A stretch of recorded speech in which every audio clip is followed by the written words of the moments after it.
Hi hello എല്ലാവർക്കും നമസ്കാരം. എൻ്റെ ചാനലിലേക്ക് സ്വാഗതം. ഇന്ന് നമുക്ക് ഗണപതി നാരങ്ങ വെച്ച് നല്ല എരിവും മധുരവും പുളിയൊക്കെ ചേർന്ന നല്ലൊരു അച്ചാർ തയ്യാറാക്കാം. അതിനായിട്ട് ഗണപതി നാരങ്ങ ചെറുതായി അരിഞ്ഞ് അതിലേക്ക് ഉപ്പിട്ട് നന്നായി ഒന്ന് കുഴച്ച് 1 മണിക്കൂർ റെസ്റ്റ് ചെയ്യാൻ വെക്കാം. എന്നിട്ട് അതിൽ വരുന്ന നീര് ഞാനിവിടെ ഊറ്റിയെടുത്തിട്ടുണ്ട്.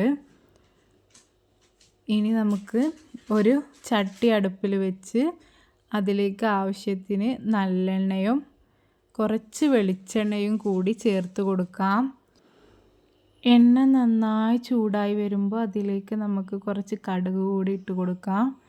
കടുക് പൊട്ടി വരുമ്പോൾ അതിലേക്ക് കുറച്ച് ഉലുവ കൂടി ചേർക്കാം. ഉലുവ പൊട്ടി വരുമ്പോൾ കുറച്ച് വറ്റൽമുളക്, ഒരു 2-3 വറ്റൽമുളക് കൂടി ഇട്ട് കൊടുക്കാം. ഇനി അതൊന്ന് മൂത്ത ശേഷം അതിലേക്ക് ഇഞ്ചിയും വെളുത്തുള്ളിയും ഇട്ട് കൊടുക്കാം.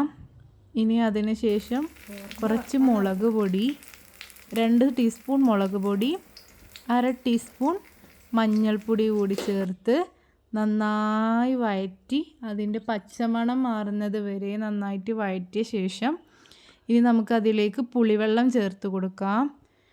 ആവശ്യത്തിന് പുളിവെള്ളം ചേർത്തതിന് ശേഷം ഇനി നമുക്ക് അതിലേക്ക് കുറച്ച് കാന്താരി കൂടി ചേർത്ത് കൊടുക്കാം. ഞാനിവിടെ വെള്ളക്കാന്താരിയാണ് ഉപയോഗിച്ചിട്ടുള്ളത്.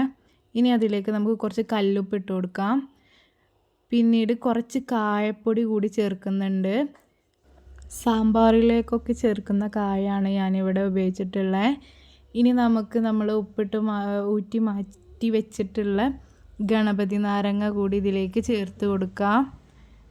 ഗണപതി നാരങ്ങ മൊത്തം ചേർത്ത് കൊടുത്തതിന് ശേഷം ഇത് നല്ല എരിവും മധുരമൊക്കെ ഉള്ള നല്ലൊരു അച്ചാറാണ്. ഇത് നമുക്ക് കേടുകൂടാതെ തന്നെ ഫ്രിഡ്ജിലൊക്കെ വെച്ച് സൂക്ഷിക്കാം.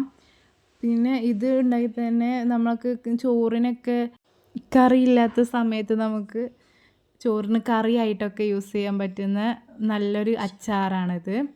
ഇനി ഇത് നമുക്ക് നന്നായി ഇളക്കി ഇതൊന്ന് മൂടി വെച്ച് വേവിച്ചെടുക്കണം. നന്നായി ഇളക്കി കൊടുത്ത് നല്ലൊരു ടൈറ്റുള്ള മൂടി വെച്ച് വേവിച്ചെടുക്കാം. ഇനി വെന്ത് വരുന്ന സമയത്ത് നമുക്കൊരു 2 ആണി ശർക്കര കൂടി ചേർത്ത് കൊടുക്കും. ഇനി ഇത് നന്നായി തിളപ്പിച്ച് കുറുക്കിയെടുക്കണം. അങ്ങനെ നമ്മുടെ അച്ചാർ ഇവിടെ റെഡി ആയിട്ടുണ്ട്. എല്ലാവരും ഇത് ട്രൈ ചെയ്ത് നോക്കണം, ഫീഡ്ബാക്ക് അറിയിക്കണം. Thanks for watching. Please support my channel.